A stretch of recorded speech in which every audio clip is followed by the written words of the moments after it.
நீங்கள் செய்கிற காரியம் வாய்க்கும் என்று ஆண்டவர் வாக்கு கொடுக்கிறார்.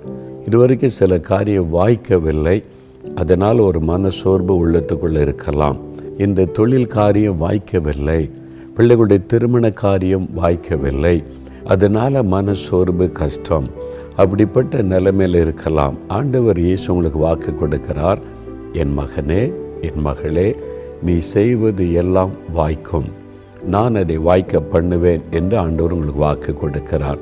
பிரியமானவர்களே, இயேசு கிறிஸ்துவின் நாமத்தில் உங்களுக்கு என் அன்பின் வாழ்த்துக்கள். தேவன் நமக்கு ஒரு வாக்குத்தத்தம் கொடுத்து நம்மை தைரியப்படுத்தி பலப்படுத்தி அவருடைய வசனத்தை அவருடைய வார்த்தைகளை சார்ந்து நம்ம வாழுவதற்கு கிருபை கொடுத்து வருகிறார். அதற்காக ஆண்டவருக்கு ஸ்தோத்திரம். தேவன் எனக்கு என்ன ஆசீர்வாதம் வைத்திருக்கிறார், என்ன வார்த்தை வைத்திருக்கிறார் என்று அவளோடு நீங்கள் காத்திருக்கிறீங்க. இதற்காக நான் ஜெபம் பண்ணி தேவனுடைய முகத்தை நோக்கின போது ஆண்டவர் ஒரு வார்த்தையை தெளிவாக கொடுத்திருக்கிறார்.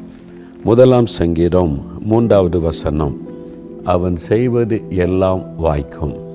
அதாவது என் பிள்ளைகள் செய்கிற காரியங்கள் வாய்க்கும், நீங்கள் செய்கிற காரியம் வாய்க்கும் என்று ஆண்டவர் வாக்கு கொடுக்கிறார். 1 சங்கீதம் நம்ம எல்லாருக்குமே தெரிந்த காரியம்தான். துன்மார்க்கருடைய ஆலோசனையில் நடக்கக்கூடாது, பாவிகளுடைய வழிகளில் நிற்கக்கூடாது, பரியாசக்காரர் உட்காருகிற இடத்தில் உட்காரக்கூடாது, கர்த்தருடைய வேதத்தில் பிரியமாயிருந்து இரவும் பகலும் அதில் தியானமாயிருக்கிற மனுஷன் பாக்கியவான், ஆசீர்வதிக்கப்பட்டவன், அவன் செய்வதெல்லாம் வாய்க்கும். அப்போ ஆண்டவர் என்ன சொல்லுகிறார், என் மகனே என் மகளே, நீ செய்வது எல்லாம் வாய்க்கும். இதுவரைக்கும் சில காரியம் வாய்க்கவில்லை, அதனால் ஒரு மனசோர்வு உள்ளத்துக்குள்ளே இருக்கலாம். ஆண்டவர் ஜெயம் கொடுத்திருக்கிறார், ஆசீர்வாதம் கொடுத்திருக்கிறார், நன்மையெல்லாம் செஞ்சிருக்கிறார். ஆனால் இந்த காரியம் வாய்க்க மாட்டேங்குதே, இந்த தொழில் காரியம் வாய்க்கவில்லை, பிள்ளைகளுடைய திருமண காரியம் வாய்க்கவில்லை, வீடு கட்டுகிற காரியம் வாய்க்கவில்லை, பிள்ளைகளுடைய எதிர்காலம் விரும்புகிறபடி வாய்க்கவில்லை, நல்ல ஒரு வேலை வாய்க்கவில்லை, குழந்தை செல்வம் வாய்க்கவில்லை. இப்படி ஏதோ ஒரு காரியம், ஒரு குறிப்பிட்ட காரியம் வாய்க்கலை, அதனால் மனசோர்வு கஷ்டம், அப்படிப்பட்ட நிலைமையில் இருக்கலாம். ஆண்டவர் இயேசு உங்களுக்கு வாக்கு கொடுக்கிறார், என் மகனே என் மகளே, நீ செய்வது எல்லாம் வாய்க்கும், நான் அதை வாய்க்க பண்ணுவேன் என்று ஆண்டவர் உங்களுக்கு வாக்கு கொடுக்கிறார். அது வாய்க்கணும்னா என்ன பண்ணணும் அப்படின்ற ஒரு ஆலோசனையும் தருகிறார். நீங்கள் நிறைய போட்டு மனசில் குழப்பாமல் ஒரே ஒரு காரியம்தான், கர்த்தருடைய வேதத்தில் பிரியமாயிருந்து இரவும் பகலும் அதில் தியானமாயிருக்கிற மனுஷன் செய்வதெல்லாம் வாய்க்கும். இந்த வேத வசனம் தேவன் நம் கையில் எழுதி தந்திருக்கிறார்ல, இந்த வார்த்தையை நீங்கள் இரவும் பகலும் தியானித்து கொண்டிருந்தால், அப்போ வசனத்தை வாசிக்கணும், ஜெபிக்கணும், தியானிக்கணும், விசுவாசிக்கணும், பற்றி கொள்ளணும், கீழ்ப்படியணும். இதை செய்தால் நீங்கள் செய்வதெல்லாம் வாய்க்கும் என்று ஆண்டவர் உங்களுக்கு வாக்கு கொடுக்கிறார். ஒரு சமயத்தில் ஒரு வாலிப தம்பி என்னை பார்க்க வந்திருந்தார். நான் என்ன தம்பி என்று விசாரித்த போது, நான் இந்த கிராமத்தில் இருக்கிறேன், எங்கள் அப்பா அம்மா சாதாரண குடும்பத்தை சார்ந்தவர்கள், அவங்க சேமித்து வச்சுருந்த பணம் கொஞ்சம் கொடுத்து, மகனே இதை வச்சு நீ ஒரு பிஸ்னஸ் செய்து பிழைத்துக்கொள், உன் எதிர்காலத்துக்கான வழிகளை தேடிக்கொண்டு சொல்லிட்டாங்க. அதனால் ஒரு குறிப்பிட்ட பட்டணத்துக்கு நான் போகிறேன், அங்கே போய் ஒரு சின்ன தொழில் ஆரம்பித்து என் வாழ்க்கையை நடத்துவதற்காக நான் செல்கிறேன். போகிறதற்கு முன்னால் உங்ககிட்ட ஜெபிச்சுட்டு போகணும்னு வந்திருக்கிறேன் என்பதாய் சொன்னான். பக்தியுள்ள ஒரு வாலிபன், இயேசுவை விசுவாசிக்கிற ஒரு வாலிபன், பெற்றோர் மேல் அன்புள்ள ஒரு வாலிபன், எதிர்காலத்தை குறித்த ஒரு கரிசனை உள்ள ஒரு வாலிபன். அப்போ அந்த தம்பியை பார்த்து நான் சொன்னேன், சரி தம்பி, உங்களுக்காக நான் ஜெபிக்கிறேன், நீங்கள் செய்கிறதெல்லாம் கர்த்தர் ஆசீர்வாதத்தை வாய்க்க பண்ணுவார், ஆனால் ஒரு ஆலோசனை சொல்ல அதுபடி செய்யணும்னு கேட்டேன். சரி நீங்கள் சொல்லுங்கள், நான் செய்கிறேன் என்று சொன்னான். நீ உன் வேத புஸ்தகத்தை கையோடு கொண்டு போ, தினமும் காலை எழுந்த உடனே முதலாவது வேத வசனத்தை வாசித்து தியானித்து நீ ஜெபிக்கணும். நீ வேதத்தை வாசித்து ஜெபிக்காமல் வெளியே போகவே கூடாது. நீ அப்படி வேதத்தை வாசித்து தியானித்து செய்யும்போது வாக்குத்தத்தம் இருக்கிறது, அவன் செய்வதெல்லாம் வாய்க்கும். சரி நான் அப்படியே செய்கிறேன் என்பதாய் சொல்லி தன்னை அர்ப்பணித்து விட்டு போனான். சில வருடங்கள் கழித்து நான் ஒரு பட்டணத்திற்கு ஊழியத்திற்காய் சென்றிருந்த போது பெரிய ஒரு கூட்டத்தை அங்கே இருக்கிற சில தொழில் செய்கிறவங்கெல்லாம் சேர்ந்து தான் பிஸ்னஸ் பீப்புள் சேர்ந்து கூட்டத்தை ஒழுங்கு பண்ணியிருந்தார்கள். நான் முதல் நாள் இங்கே ஆயத்த ஜெபத்துக்கு போயிருந்த போது அந்த தொழில் செய்கிறவங்க வியாபாரிகள் கூட்டத்தில் இந்த தம்பியும் இருந்தான். அப்போ அவன் சொன்னான், நீங்கள் என்னை ஜெபித்து அனுப்பி வைத்தீங்க, சின்னதாக ஒரு பிஸ்னஸ் ஆரம்பித்தேன், இன்றைக்கி ஆண்டவர் ஆசீர்வதித்து பெருக பண்ணி நான் செய்ததெல்லாம் வாய்க்க பண்ணி இன்றைக்கி பெரிய பிஸ்னஸ் பீப்புளோடு நானும் இணைந்து நிற்க உதவி செய்திருக்கிறார் என்று. ஆண்டவர் பார்த்திங்களா ஆசீர்வதித்து வாய்க்க பண்ணி மேன்மைப்படுத்தி இருக்கிறார். அவன் செய்ததை வாய்க்க பண்ணின ஆண்டவர் உங்கள் வாழ்க்கையில் இன்றைக்கி நஷ்டம், இழப்பு, தடைகள், பல கஷ்டம் ஏன் யோசித்து பாருங்கள். பக்தி இருக்குது, சர்ச்சைக்கு போகிறீங்க, காணிக்கை கொடுக்குறீங்க, அது போதாது. அவருடைய வசனத்தை நீங்கள் தியானிக்கணும். இந்த வார்த்தையை தியானிக்க நீங்கள் நேரம் கொடுக்கணும். அப்போது ஆண்டவர் நீங்கள் செய்கிறதை வாய்க்க பண்ணுவேன்னு வாக்கு கொடுத்திருக்கிறார். இங்கிலாந்து தேசத்தில் ஜார்ஜ் முல்லர் என்கிற தேவ மனிதர் இருந்தார். அங்குள்ள பிரிஸ்டல் என்கிற ஒரு பட்டணம் இருக்கிறது, லண்டன்லேருந்து கொஞ்சம் தூரத்தில். அந்த பட்டணத்திலே வசித்தவர். அந்த நாட்களில் அவர் ஆயிரக்கணக்கான அநாதை பிள்ளைகளுக்காக விடுதி அமைத்து அந்த பிள்ளைகளை வைத்து பராமரித்தவர். ஆயிரக்கணக்கான பிள்ளைகள், இப்போ யுத்தத்தினால் பெற்றோரை இழந்து போன அநாதையாக்கப்பட்ட பிள்ளைகளெல்லாம் வைத்து பராமரித்திருக்கிறார். யாரிடத்துல போய் டொனேஷன் இது மாதிரி பிள்ளைகளை வச்சு பராமரிக்க ஹெல்ப் பண்ணுங்கன்னு வாய் திறந்து கேட்டதே இல்லை. ஆண்டவிடத்தில் மட்டும் ஜெபம் பண்ணி செய்வார். கர்த்தருடைய வழி நடத்துதல் படி அவர் கீழ்ப்படிந்து செய்ததுனால கர்த்தரையே சார்ந்து கொண்டார். அப்போது அவருக்குள்ள ஒரு பெரிய விசுவாசம், விசுவாச வீரன் என்று அவர் அழைக்கப்படுகிறார். ஒரு ஆயிரக்கணக்கான குழந்தைகள் இருக்கிறாங்க. அவங்களுக்கு சாப்பாடு கொடுக்கணும், ட்ரெஸ்ஸு கொடுக்கணும், ஸ்கூலில் படிக்க வைக்கணும், எல்லாம் அவர் தான் பொறுப்பு. ஒரு நாள் இரவு நேரத்தில் அந்த பிள்ளைகளுடைய ஆகார பொறுப்பை கவனிக்கிற கிச்சனில் இருந்து அந்த நண்பர் சொன்னார், நாளைக்கு காலையில் பிள்ளைகளுக்கு கொடுக்க ப்ரெட்டு மில்க் ரெண்டுமே இல்லை, ப்ரெட்டும் இல்லை மில்க்கும் இல்லை என்பதாய். அது ஆண்டவர் பார்த்து கொள்ளுவார் அப்படின்னு சொல்லி அனுப்பிட்டு இரவில் போய் ஜெபம் பண்ணினார். அடுத்த நாள் காலை வந்தது.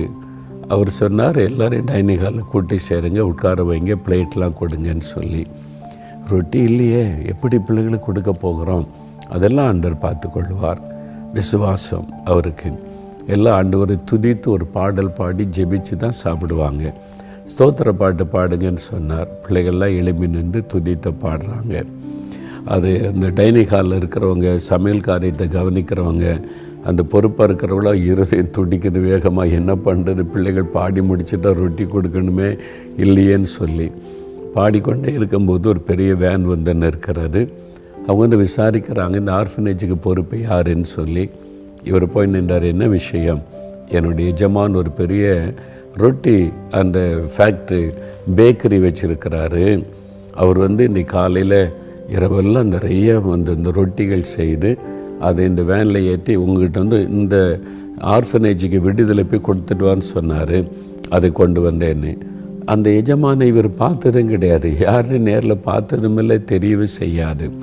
அவர் ஒரு ட்ரக், ஒரு பெரிய வேன் நிறைய ப்ரெட்டை இறக்கிட்டு போயிட்டார். பிள்ளைகளுக்கு எல்லாம் தட்டையில் ப்ரெட்டு வைக்கப்பட்டார்.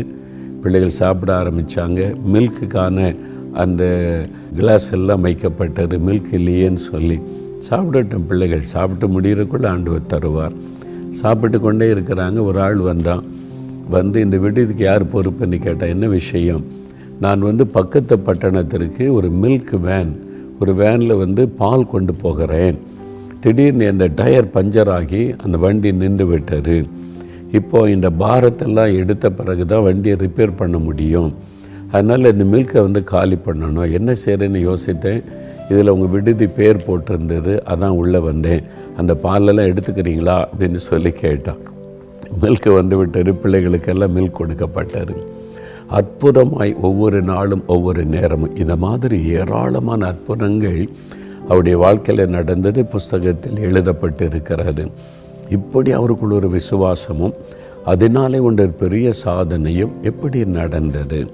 அது ஆச்சரியமான ஒரு காரியம். எப்படி இதெல்லாம் நடந்தது அப்படின்னு பார்த்தா, ஜார்ஜ் முல்லருடைய வாழ்க்கையில் நான் வாசித்த போது ஆச்சரியப்பட்ட ஒரு விஷயம், இந்த வேத புஸ்தகத்தை அவர் 200 முறை வாசித்து முடித்திருக்கிறார். ஆதியாகமத்திலிருந்து வெளிப்படுத்தின விசேஷம் வரைக்கும் 200 முறை வாசித்து முடித்திருக்கிறார். அதில் 100 முறைக்கு மேலாக முழங்காலிலே நின்று வாசித்திருக்கிறார். இந்த வேத வசனம் அதன் மீது அவருக்கு தாகம். அதை வாசிக்க வாசிக்க வாசிக்க ஆண்டவர் மேல் அன்பும் விசுவாசமும் பெருகிற்று. அவர் விசுவாச வீரனாக இருக்க காரணம் தேவனுடைய வசனம். பிரியமான ரோமர் 10:17 சொல்லுகிறாரு, கர்த்தருடைய வசனம் அதை கேட்கும்போது வாசிக்கும்போது விசுவாசம் பெருகும் என்பதாக வேதத்திலே நம்ம பார்க்கிறோம். நான் அந்த இடம்க்கு போயிருக்கிறேன். அந்த ஆர்ஃபனேஜ் இருந்த இடம் இன்றைக்கு அதில் அந்த ஆர்ஃபனேஜ் இருந்த இடத்துல அந்த கட்டிடத்தில் ஒரு பக்கம் ஸ்கூல் நடக்கிறது, ஒரு பக்கம் காலேஜ் நடக்கிறது. அப்போ எவ்வளோ பெரிய கட்டடம், எத்தனை ஆயிரம் பேர் வச்சு அவர் பராமரித்திருப்பான்னு யோசித்து பாருங்கள். நான் அந்த கேம்பஸை பார்த்து ஆச்சரியப்பட்டு போனேன். அநேக வருடங்களுக்கு முன்னால் இவ்வளோ பிரம்மாண்டமான கட்டிடத்தில் இத்தனை ஆயிரம் பேர் வச்சு அவர் காப்பாற்றி நடத்தி இருக்கிறாரே என்பதாக. அவங்க அலுவலகம் அவங்க இருந்த இடத்துல பார்த்து இப்போ அவர் உயிரோடு இல்லாவிட்டாலும் அவருடைய பெயரில் சில அமைப்பு இருக்கிறது. அங்கே போன போது அங்கே பெட்டியில் அவர் வாசித்த வேத புஸ்தகத்தை வச்சுருந்தாங்க, கண்ணாடி பெட்டிகளை வச்சுருந்தாங்க. நான் அதை பார்த்தேன். ஆங்கில வேத புஸ்தகம் நிறைய எழுதியிருக்கிறார் அந்த வேதத்தில். அதெல்லாம் பார்த்தபோது எனக்குள்ள ஒரு பெரிய என்ன சொல்கிறது, ஒரு அக்கினி பற்றி எரிந்த மாதிரி தான். கர்த்தருடைய வசனம் அவரை வாசித்து நேசித்து அந்த வசனத்தை விசுவாசித்தனால சாதிக்க முடிந்தது. அவர் செய்ததெல்லாம் வாய்த்தது. காரணம் கர்த்தருடைய வசனம். பிரியமானவர்களே, உங்கள் வாழ்க்கையை நீங்கள் யோசித்து பாருங்கள். இந்த வசனத்தின் மேல் உங்களுக்கு எந்த அளவுக்கு தாகம் ஒரு வாஞ்சி இருக்கிறது என்பதை சிந்தித்து பாருங்கள். கடமைக்காக ஒரு வேதம் வாசிக்கிறோம். ஞாயிற்றுக்கிழமை கடமைக்கு சர்ச்சுக்கு போய் அது போய் வேத புஸ்தகமே கொண்டு போகிறதில்லை, கையில் சுமக்கிறதில்லை, கேட்டால் செல்ஃபோனில் பைபிள் இருக்குன்னு சொல்லுவது, இதெல்லாம் நம்முடைய வாழ்க்கையின் ஆசீர்வாதத்துக்கு தடையாக மாறிவிட்டார். எனக்கு அன்பானவர்களே, ஒரு அருமையான விசுவாசி, ஆண்டவரை நேசிக்கிற சகோதரர், ஆண்டவர் மேலே ரொம்ப அன்புள்ளவர் தான். ஒரு நாள் வியாதிப்பட்டு விட்டார். வியாதிப்பட்டு ஆஸ்பத்திரியில் சேர்த்தாங்க. பல நாட்கள் ஆஸ்பத்திரியில் இருந்தார். எவ்வளோ பணம் செலவு பண்ணி ட்ரீட்மெண்ட்லாம் கொடுத்தாங்க. வியாதி சுகமாகவில்லை. டாக்டர் சொல்லிட்டாங்க, மருத்துவத்தால் எங்களால் செய்ய முடிஞ்செல்லாம் செஞ்சிட்டோம், இதுக்கு மேலே நீங்கள் ஆண்டவரை தான் தேடணும்னு சொல்லிட்டாங்க. அவர் வேத புஸ்தகத்தை தன் படுக்கையில் வைத்திருந்தார். தமிழ்நாட்டில் ஒரு ஆஸ்பத்திரியில் சேர்க்கப்பட்டிருந்த அந்த சகோதரர் தின காலையில் வேதம் வாசிப்பார், ஆண்டவரை துதிப்பார், ஜெபிப்பார், ஆண்டவர் மேலே விசுவாசம். ஒரு நாள் அவர் காலையில் வேதத்தை வாசித்து கொண்டிருந்த சமயம் 118ஆம் சங்கீதம் 17-18 வசனத்தை அவர் வாசிக்க நேர்ந்தார். அதன் மூலமாக ஆண்டவர் தன்னோடு பேசுவதை அவர் உணர்ந்தார். அந்த வசனம் பாருங்கள், நான் சாவாமல் பிழைத்திருந்து கர்த்தருடைய செய்கைகளை விவரிப்பேன். கர்த்தர் என்னை வெகுவாய் தண்டித்தும் என்னை சாவுக்கு ஒப்பு கொடுக்கவில்லை. டாக்டர்ஸ் கைவிட்டுட்டாங்க. இனி ஒரு பிழைக்கிறது கஷ்டம், மரணம்தான் இந்த சூழ்நிலை தான். ஆனால் இப்போ ஆண்டவர் சொல்கிறார், நான் சாகாமல் பிழைத்திருந்து கர்த்தருடைய செய்கைகளை விவரிப்பேன். இந்த வசனம் அவரோடு பேசினதுனால இந்த 2 வசனத்தை சொல்லி சொல்லி ஸ்தோத்திரம் பண்ணினார். நான் சாகாமல் பிழைத்திருந்து கர்த்தருடைய செய்கைகளை விவரிப்பேன். கர்த்தர் என்னை வெகுவாய் தண்டித்தும் என்னை சாவுக்கு ஒப்பு கொடுக்கவில்லை, நான் மரிப்பது இல்லை அப்படின்னு சொல்லி இந்த வசனத்தை சொல்லி துதிக்க ஆரம்பித்தார். அந்த வசனத்துக்கு ஒரு வல்லமை, நம்மை சுகமாக்குகிற வல்லமை வேத வசனத்திற்கு உண்டு. ஆண்டவர் தம்முடைய வசனத்தை அனுப்பி குணமாக்குகிறார் என்று வேதத்திலே பார்க்கிறோம். இந்த வசனத்தை சொல்லி அவர் துதிக்க துதிக்க துதிக்க வியாதி கொஞ்சம் கொஞ்சமாய் சுகமாக்கி முற்றிலும் மறைந்து நல்ல சுகத்தோடு வீடுக்கு வந்து விட்டார். எப்படி அந்த சுகம் கிடைத்தது? தேவனுடைய வசனம். இந்த வசனம் நல்ல ஔஷதம், நல்ல மருந்து என்பதாய் வேதம் சொல்லுகிறாரு. உங்களுடைய இருதயத்தின் காயங்களை ஆற்றுகிற மருந்து, உங்களுடைய நோய்களை குணமாக்குகிற மருந்து, உங்களுடைய ஆவியில் இருக்கிற பயம் கலக்கங்களை மாற்றுகிற மருந்து. அது மாத்திரல்ல, இதை தியானிச்சிங்கன்னா உங்களுடைய காரியங்கள் வாய்க்கும், நீங்கள் செய்ய நினைக்கிற காரியம் ஜெயமாகும். அதனால் இந்த கர்த்தருடைய வசனம், அதுக்கு எதனால் இப்படி ஒரு பெரிய காரியம் நடக்குதுன்னா, எபிரேயர் 4:12 வசனம் சொல்லுகிற இந்த தேவனுடைய வசனம் அது ஜீவனும் வல்லமையும் உள்ளதாக இருக்கிறது. இந்த வசனத்துக்கு உயிர் உண்டு, அதை நம்மோடு பேசும், அதற்கு ஒரு வல்லமை உண்டு. நம்மை பரிசுத்தப்படுத்தும், நம்மை சுகமாக்கும், நம்மை ஆறுதல் படுத்தும், நம்மை வழி நடத்தும். இந்த வசனம் அத்தனை வல்லமை உள்ளது. அதனால தான் இரவும் பகலும் கர்த்தருடைய வேதத்தில் தியானமாக இருக்கிற மனுஷன் பாக்கியவான் என்பதாக வேதம் சொல்லுகிறாரு. அப்போ என்ன செய்யணும்? முதலாவது இந்த வேதத்தை நீங்கள் நேசிக்கணும். இது கர்த்தருடைய வார்த்தை, கர்த்தருடைய வசனம். நான் எந்த அளவு இயேசுவை நேசிக்கிறேனோ அந்த அளவு இந்த வேதத்தை, அவருடைய வசனத்தை நேசிக்கிறேன் என்றால் அவர் தான் வார்த்தை, வார்த்தை தான் அவர். அதை நேசிக்கணும். அப்புறம் வாசிக்கணும். நீங்கள் அதுக்கு டைம் எடுத்து அதிகாலையில் எழுந்த உடனே முதலாவது ஆண்டவரை துதித்த பிறகு வசனத்தை வாசித்து தியானிக்கணும். நேசிக்கணும், வாசிக்கணும், தியானிக்கணும், அதை விசுவாசிக்கணும், அதை வைத்து ஜெபிக்கணும், அதுக்கு கீழ்ப்படியணும். அப்படி செய்து பாருங்கள், நீங்கள் செய்வதெல்லாம் வாய்க்கும். இதுதான் ரகசியம். என் ஊழிய காரியத்தில் எத்தனையோ காரியங்களை கர்த்தர் வாய்க்க பண்ணி நடத்துகிறார். காரணம் இந்த வேத வசனம். இந்த வசனத்தை வாசித்து தியானித்து ஜெபித்து அதற்கு கீழ்ப்படியும் போது கர்த்தர் வாய்க்க பண்ணுகிறார். ஒரு சகோதரர், கிறிஸ்தவர் அல்லாத ஒரு சகோதரர் சமீபத்தில் தான் அவர் இயேசுவை ஏற்றுக்கொண்டார். அவர் என்னை சந்தித்த போது சொன்னார், நீங்கள் சொல்கிற இந்த வேத வசனம் இப்படியெல்லாம் கூட ஆண்டவர் பேசியிருக்கிறார். இந்த வேத வசனம் எவ்வளோ ஆச்சரியமாக இருக்குது, வேறு எங்கே நான் இப்படி வாசித்ததில்லை. அதனால் நான் ஒரு வேத புஸ்தகம் வாங்கி இதை வாசித்து இதை முழுமையாக அறியணும்னு நான் வாசிக்க ஆரம்பித்தேன். 5 நாளில் வேத புஸ்தகம் முழுவதையும் நான் வாசித்து முடிச்சிட்டேன். ஆதியாகமத்திலேருந்து வெளிப்படுத்தின விசேஷம் வரைக்கும் 5 நாளில் வாசித்து முடிச்சிட்டேன்னு சொன்னார். எனக்கு ரொம்ப ஆச்சரியம். 5 நாள்லையா? எப்படி 5 நாளில் வாசித்து முடிச்சிங்க? அவர் சொன்னார், நான் எல்லாத்தையும் ஒதுக்கி வச்சுட்டு இரவும் பகலும் தொடர்ச்சியாக நான் வாசித்து முழுமையாக இந்த வேதத்தை நான் அறிந்து கொள்ளணும்னு சொல்லி 5 நாளுக்குள்ளே வாசித்து முடிச்சிட்டேன் அப்படின்னு சொன்னார். எனக்கு அன்பானவர்களே, அவருக்கு வேதத்தின் மீது எவ்வளோ தாகம் பார்த்தீங்களா? இன்றைக்கி ஒரு நாளைக்கு ஒரு அதிகாரம் கூட வாசிக்காமல் எப்படி நீங்கள் ஆண்டவர் ஆசீர்வதிப்பார்னு எதிர்பார்க்குறீங்க? அப்போ ஆண்டவர் நம்ம கையில் எழுதி கொடுத்துருக்கிற வேத புஸ்தகத்தை, கர்த்தருடைய வார்த்தையை நம்ம நேசித்து வாசிக்கணும்ல. யோசித்து பாருங்கள். திருநெல்வேலியில் ஒரு வயசான தாயார், அவங்க கிறிஸ்தவர் அல்லாத ஒரு தாயார். நம்ம ஜெபிக்கலாம் நிகழ்ச்சியை பார்த்து இயேசுவை அறிந்து கொண்டாங்க. அதில் இந்த வசனத்தெல்லாம் சொல்கிறல பைபிளில் இருந்து அவனுக்கு ரொம்ப சந்தோஷம். இப்படிலாம் பைபிளில் இருக்குதா, இவ்வளோ அருமையான வார்த்தைகள்னு சொல்லி இதை நான் அறியணுமே, நானே டைரெக்டாக வாசிக்கணுமேன்னு ஆசை வந்தார். ஆனால் அவங்க ஸ்கூலுக்கு போனதில்லை. அதனால் எழுத்து வாசிக்கவே தெரியாது, ஆனாவனாவே தெரியாது, தமிழில் ஒரு எழுத்தும் தெரியாது. அதனால் ஆனால் இவங்களுக்கு ஆசை, நானே டைரெக்டாக அதை வாசிக்கணும்னு சொல்லி ஒரு வேத புஸ்தகத்தை வாங்கினாங்க. அதை வைத்து, இயேசுவே நீங்கள் எனக்கு இந்த வேதத்தை வாசிக்க கிருபை தாங்க, உங்கள் வசனத்தை நானே நேரடியாக வாசிக்கணும், நான் இப்போ கேட்குறேன், மற்றவங்க மூலமாக நானே வாசிக்கணும்னு சொல்லி சின்சியராக கருத்தாக ஜெபிச்சாங்க. தேவன் அந்த ஜெபத்தை கேட்டு ஞானத்தை தேவன் கொடுத்து அவங்க பைபிளை வாசிக்கிறாங்க. அவனுக்கு விளங்குகிறது, தெளிவாக வாசிக்கிறாங்க, அழகாக வாசிக்கிறாங்க. ஆமாம், அவங்க சாட்சியெல்லாம் சொல்லி இருக்கிறாங்க. எவ்வளோ ஆச்சரியில் படிப்பறிவில்லாத ஒரு பேதையை ஞானி ஆக்குகிற தேவன். அதற்கான நம்முடைய வசனத்தை நான் வாசித்து அறியணுன்ற தாகம் உங்களுக்கு இருக்குதா? வசனத்தின் மேல் உங்களுக்கு தாகம் இல்லைன்னா என்ன அர்த்தம் தெரியுமா?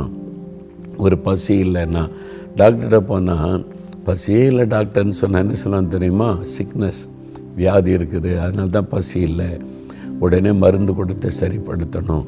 வேத வசனத்தை குறித்த பசியும் தாகம் உங்களுக்கு இல்லைன்னா பாவம் என்கிற வியாதி உங்கள் வாழ்க்கையில் வந்துட்டுன்னு அர்த்தம். ஏதோ ஒரு பாவம், ஏதோ ஒரு பாவ வியாதி உள்ள நுழைஞ்சிட்டு, ஏதோ ஒரு கண்களின் நிச்சய, மாம்சத்தை நிச்சயம், அல்லது செல்ஃபோன் வழியாக அல்லது வேலை செய்கிற இடத்துல அந்த பாவம் நுழைஞ்சனால உங்களுடைய ஆத்மா வியாதிப்பட்டதுனால கர்த்தருடைய வசனத்தின் மேலே தாகம் இல்லை, விருப்பம் இல்லை. நீங்கள் ஆரோக்கியமாக இருந்தீங்கன்னா கர்த்தருடைய வசனத்தின் மேலே தாகம் வாஞ்சியும் உண்டாகும். அப்போ ஆண்டவரிடத்தில் உங்களுடைய பாவத்தை விட்டு மனம் திரும்பி இயேசுவின் இரத்தத்தினால் கழுவப்பட்டுட்டிங்கன்னா உங்களுடைய ஆத்மா சுகமாயிரும். அப்போ வசனத்தின் மேலே தாகம் வாஞ்சி வந்துடும்.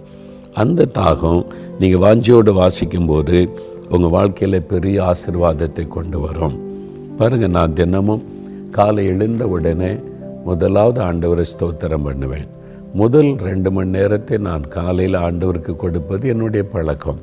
சில நாளில் கொஞ்ச நாள் சில சமயம் அதிகமாகும் குறைவும், ஆனால் 2 மணி நேரத்தை ஆண்டவருக்கு கொடுக்கணும் என்பது என்னுடைய அர்ப்பணிப்பு. பெரும்பாலும் அது தேவன் கிருபையாய் செய்ய உதவி செய்து வருகிறார். மாலை நேரத்தில் கூட பல சமயங்களில் 1 மணி நேரம் இல்லை சில மணி நேரம் காத்திருந்து ஜெபிக்க தேவன் கிருபை தருவார். ஆனால் அந்த அதிகாலை நேரத்தில் வசனத்தை தியானிப்பார். நான் ஆண்டவரை துதித்து முடித்த பிறகு ஜெப குறிப்புகளை வைத்து ஜெபிக்கிறதுக்கு முன்னால் வசனத்தை தியானிப்பார். நான் முடிந்தால் முழங்காலில் நின்று வாசிப்பேன் அல்லது உட்கார்ந்தாவது ஜெபத்தோடு.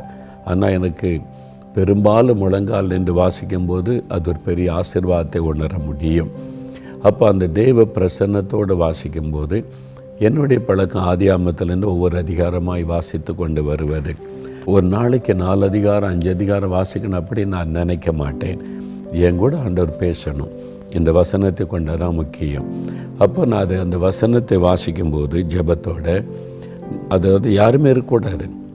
ஒரு இல்லை அங்கே வேலை அங்கே வேலை செய்கிறேன் பார்த்துக்கிட்டு அப்படியே உட்காந்து பைபிள் வாசிக்கக்கூடாது. ஜெபரையில் தனியாக ஆண்டோடைய பாத்தில் டிஸ்டர்பன்ஸ் இல்லாமல் உட்காந்து வசனத்தை தியானிக்கணும். சில கையில் பைபிள் வாசிக்கிட்டே இருப்பாங்க, அப்படியே இதை கவனி அதை கவனி இந்த கதவை மூடு சொல்லுவாங்க.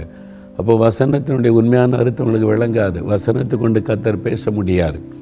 அதனால் நீங்கள் வேத வசனத்தை தியானிக்கும் போது யாருடைய டிஸ்டர்பன்ஸ் இருக்கக்கூடாது.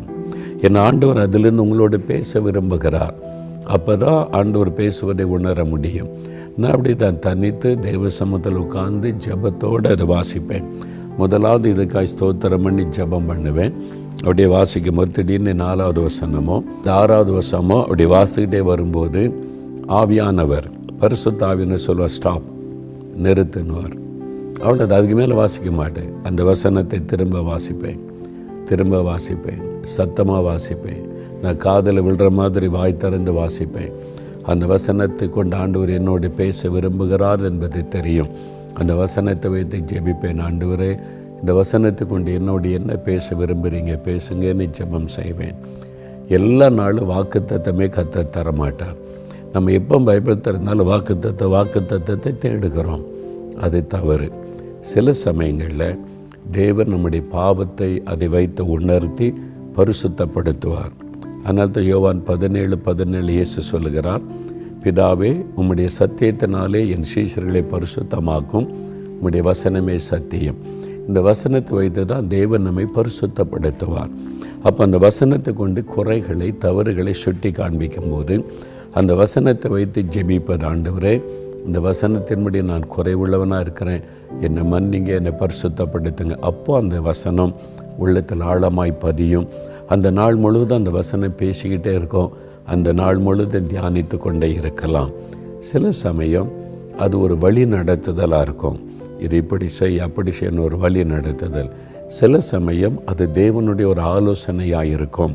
இந்த காரியத்தில் இப்படி தான் நீ நடந்து கொள்ளணும்னு ஆலோசனையாக இருக்கும். சில சமயத்தில் வாக்குத்தத்தமாக இருக்கும். எல்லா நாளுமே வாக்குத்தத்தத்தையே தேடிக்கொண்டு இருக்கக்கூடாது. ஆண்டவர் என்ன பேச விரும்புகிறாரோ பேச இடம் கொடுக்கணும். அப்படி நீங்கள் தியானிக்கும் போது தான் ஆண்டவர் தெளிவாய் பேசி சில சமயம் தவறுகளை உணர்த்துவார், சில சமயத்தில் ஒரு வழி நடத்துதலை தருவார், சில சமயத்தில் வாக்குத்தத்தம் தருவார், சில சமயத்தில் அதை வைத்து ஆறுதல் படுத்துவார். ஏன்னா இந்த வசனம் அப்படிப்பட்டது. 119 சங்கீதம் 92 வசனத்தில், வேதம் என் மனமகிழ்ச்சியாக இராமல் இருந்திருந்தால் என் துக்கத்திலே நான் அழிந்து போயிருப்பேன்னு ஒரு பக்தன் சொல்லுகிறார். அப்போ நம்ம ஆறுதல் படுத்தக்கூடிய வல்லமை இந்த வசனத்துக்கு உண்டு. தேவன் ஆறுதல் படுத்துவார். வாலிபன் தன் வழி எதனால் சுத்தம் பண்ணுவான்? உடைய வசனத்தின்படி காத்து கொள்வதனால் தானே. அப்போ இந்த வசனத்தை கொண்டு தேவன் நம்மை பரிசுத்தப்படுத்துகிறார். அது மாத்திரம் இல்லை, 119 சங்கீதம் 105 வசனத்தில், இந்த வசனம் என் கால்களுக்கு தீபமும் என் பாதைக்கு வெளிச்சமாக இருக்கிற, இது வழி நடத்துகிறார். தெளிவான ஒரு பாதையை நமக்கு காண்பிக்கிறாரு. அதனால தான் இந்த வசனம் ரொம்ப நமக்கு அவசியம்.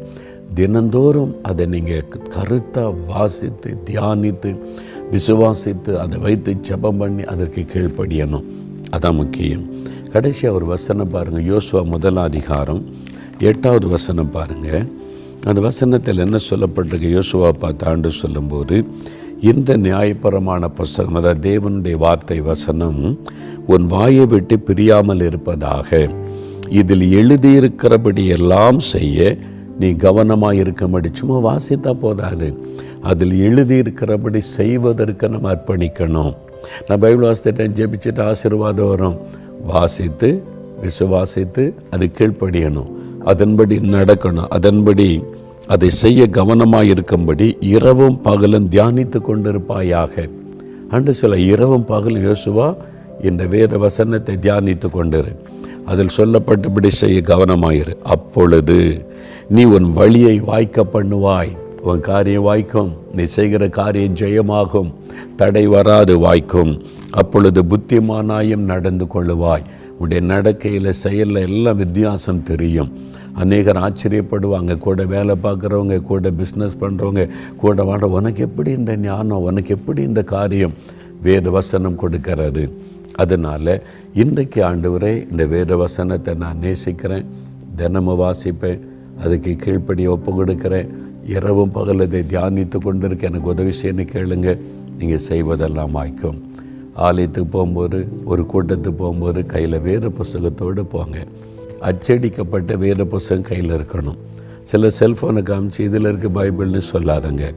செல்ஃபோனுக்குள்ளே பைபிள் மாத்திரம் இல்லை, எத்தனையோ அருவருப்பான அசுத்தமான சாத்தானுடைய காரியங்களும் செல்ஃபோனுக்குள்ளே இருக்குது.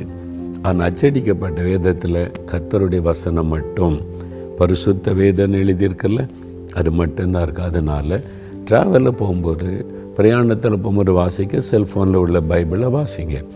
ஆலயத்துக்கு போகும்போது, ஒரு கிறிஸ்தவ கூட்டத்துக்கு போகும்போது நீங்கள் கையில் அச்சடிக்கப்பட்ட வேத புஸ்தகத்தோடு தான் போகணும்.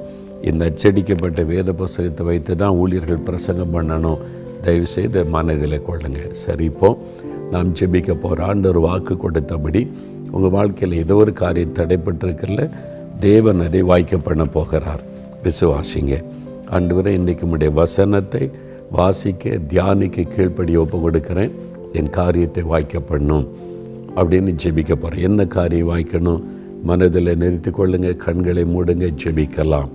தகப்பனே, நீர் எங்களுக்கு எழுதி கொடுத்திருக்கிற வேத வசனங்களுக்காக நம்மை துதிக்கிறோம். இந்த வேத புஸ்தகத்திற்காக நாங்கள் உம்மை துதிக்கிறோம், ஸ்தோத்திரிக்கிறோம், நன்றி செல்லுகிறோம். இதில் இருக்கிற உம்முடைய வார்த்தைகளை நாங்கள் விசுவாசிக்கிறோம். ஆண்டவரே, இந்த வார்த்தைக்கு கீழ்ப்படிய என்னை அர்ப்பணிக்கிறேன். இந்த வசனத்தை வாசிக்கவும், தியானிக்கவும், விசுவாசிக்கவும், கீழ்ப்படியவும், அதன்படி நடக்கவும் என்னை அர்ப்பணித்துக் கொள்கிறேன் என்று யார் யார் ஒப்பு கொடுத்து ஜெபிக்கிறாங்களோ அந்த மகளுக்காக, மகனுக்காக நான் ஜெபிக்கிறேன். ஆண்டவரே, அவன் செய்வதெல்லாம் வாய்க்கும் என்று வாக்கு கொடுத்திருக்கிறேன். இந்த மகன் செய்கிற காரியத்தை வாய்க்க பண்ணுவீராக. இந்த மகளுடைய காரியத்தை வாய்க்க பண்ணுவீராக. உம்முடைய வசனத்தை வாசித்து தியானிக்க அர்ப்பணித்து கொண்டபடியால் இந்த மாதத்தில் இதுவரை தடைப்பட்ட காரியங்கள் வாய்க்கணும். ஆண்டவரே, நீ தடைகளை மாற்றி காரியத்தை வாய்க்க பண்ணி ஜெயமாக்கி கொடுத்த ஆசீர்வதியும். அவருடைய பிள்ளைகள் காரியத்தை வாய்க்க பண்ணுவீராக. படிப்பின் காரியத்தை வாய்க்க பண்ணுவீராக. வேலை காரியத்தை வாய்க்க பண்ணுவீராக. தொழில் காரியங்களை வாய்க்க பண்ணுவீராக. வீடு கட்டுகிற காரியத்தை வாய்க்க பண்ணுவீராக. குழந்தை செல்வத்தை வாய்க்க பண்ணுவீராக. அவருடைய வாழ்க்கையில் எதிர்பார்க்கிற நன்மைகளை கர்த்தர் வாய்க்க பண்ணுவீராக. நீ தடைகளை மாற்றி வாய்க்க பண்ணி ஜெயம் கொடுக்கிற தேவன் என்பதை விளங்க பண்ணும். இதோ உம்முடைய வார்த்தையின்படி உம்முடைய வசனத்திற்கு முதலிடம் கொடுக்க அர்ப்பணித்தபடியால் நசரேயனாகிய இயேசுவின் நாமத்தில் தடைகள் விலகவும், காரியங்கள் வாய்க்கவும் நான் ஜெபிக்கிறேன். ஆண்டவரே, இன்று முதலே இந்த மாற்றம் உண்டாகட்டும். இன்று முதலே வழிகள் திறக்கப்படட்டும். அவருடைய சுகத்துக்காக எடுக்கிற முயற்சிகளை வாய்க்க பண்ணுவீராக. அவருடைய சரீர ஆரோக்கியத்துக்காக எடுக்கிற முயற்சிகளை வாய்க்க பண்ணி நல்ல சுகத்தை அருளி ஆசீர்வதியும். கடன் பிரச்சனை மாறுவதற்கு எடுக்கிற பிரயாசங்களை வாய்க்க பண்ணி கடன் பிரச்சனையில் இந்த விடுதலை தாரும். இந்த வாங்குகிற காரியம், கட்டுகிற காரியத்தில் அவ எடுக்கிற பிரயாசத்தை நீர் வாய்க்க பண்ணும்படி தடைகள் எல்லாம் விலகட்டும் இயேசுவின் நாமத்தில் என்று ஜெபிக்கிறேன். அவருடைய வேலை காரியம், படிப்பின் காரியம், தொழில் காரியங்களுக்கு எடுக்கிற முயற்சிகள் இயேசுவின் நாமத்தில் வாய்ப்பதாக, தடைகள் விலகுவதாக, காரியங்களை வாய்க்க பண்ணி ஆசீர்வதியும். எந்த காரியத்தில் ஆண்டவரை வாய்க்க பண்ணும் என்று இந்த மகன் மகள் ஜெபிக்கிறார்களோ இயேசு கிறிஸ்துவின் நாமத்தில் இந்த காரியம் வாய்க்கட்டும். நீர் வாக்கு கொடுத்தபடியே நீர் வாய்க்க பண்ணுவீராக. இந்த பிள்ளைகள் தங்களை வசனத்திற்கு அர்ப்பணித்துக் கொண்டபடியினால், உம்முடைய வார்த்தையின்படி வாழ ஒப்பு கொடுத்தபடியால் நீர் வாக்கு தத்துவத்தின்படி கட்டாயம் இதை வாய்க்க பண்ணி ஆசீர்வதியும். நான் விசுவாசிக்கிறேன். அற்புதத்தை செய்துவிட்டீர், தடைகளை மாற்றிவிட்டீர், வழிகளை திறக்கிறீர். உம்முடைய பிள்ளைகளுக்கு காரியங்கள் வாய்க்கிறது. அவள் மகிழ்ந்து களிகூறப் போகிறார்கள். விசுவாசத்தோடு உம்மை ஸ்தோத்தரிக்கிறோம், துதிக்கிறோம். இயேசு கிறிஸ்துவின் நாமத்தில் ஜெபிக்கிறோம் பிதாவே. ஆமேன், ஆமேன். பிரியமானவர்களே, இந்த வேத வசனத்தை தினந்தோறும் ஆண்டோருக்கு முன்னாலே அவருடைய சமூகத்தில் நினைவுபடுத்தி, நீர் காரியத்தை வாய்க்க பண்ணுகிற தேவன், அதற்கு தடையாக என் வாழ்க்கையில் இருக்கிற எல்லாத்தையும் நீர் மாற்றிவிட்டீர். இனி உம்முடைய வசனத்தில் நான் தினந்தோறும் கவனமாக வாசித்து தியானித்து அதன்படி செய்ய நான் எப்பொழுதும் என்னை அர்ப்பணித்து கொள்ள கிருபை தாருன்னு தினமும் ஜெபம் பண்ணுங்க. காரியம் வாய்க்கும், அற்புதத்தை காண்பீங்க, தடைகள் விலகும், ஜெயம் உண்டாகும். ஆமேன்.